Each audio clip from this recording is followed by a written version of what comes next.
We've been adding jobs for more than a year now, but we still have a huge deficit in the labor market.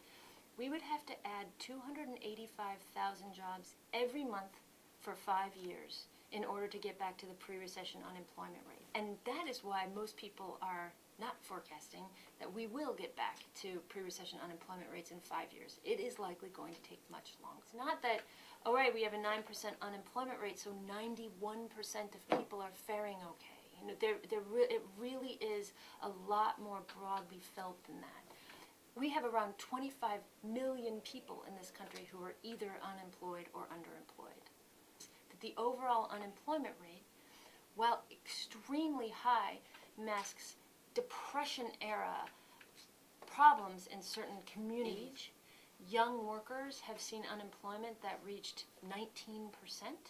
Blacks, for example, have seen an unemployment rate that has increased roughly twice as much as the unemployment rate has increased for white worker rate, while the overall unemployment rate got up to 10.1% in the fall of 2009, the black unemployment rate reached over 16%.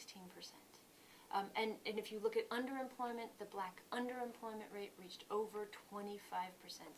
This recession has broken every record related to duration of unemployment spells on the books.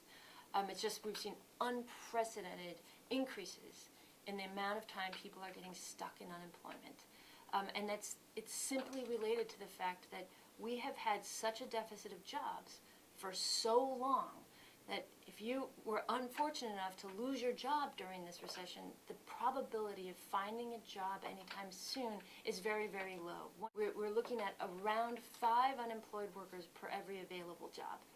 That doesn't mean that there's 5 applications for every available job. There's probably scores of applicants for every job because we know that unemployed workers apply for many jobs.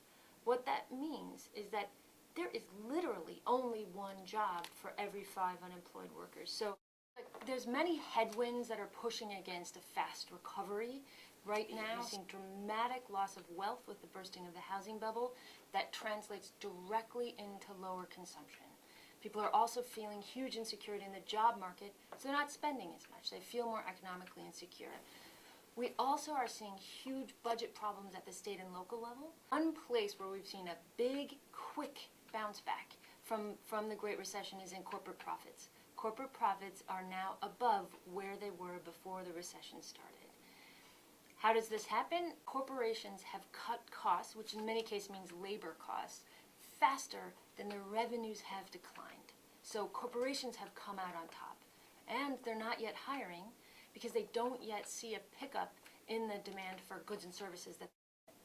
Our high unemployment problem right now is primarily a demand-driven problem. In other words, it's not that we don't have the right workers, it's that there aren't enough jobs for workers in general. We have a lack of jobs across all areas, across all industries. It's abundantly clear that we could be doing more to generate jobs. The economic case for doing more right now is absolutely overwhelming. High unemployment is a legacy that we are leaving to our kids. It represents a huge amount of lost productivity. It represents a huge setback for our country. Some of the things that the government should be doing right now are substantial investments in education and infrastructure. Those are things that will both generate jobs right now and then also set up our country for future productivity growth. So it's a win-win, because when you create jobs, you now have people who can pay taxes, who can spend in the economy, which will generate more jobs. So that's the avenue towards getting this country back on track.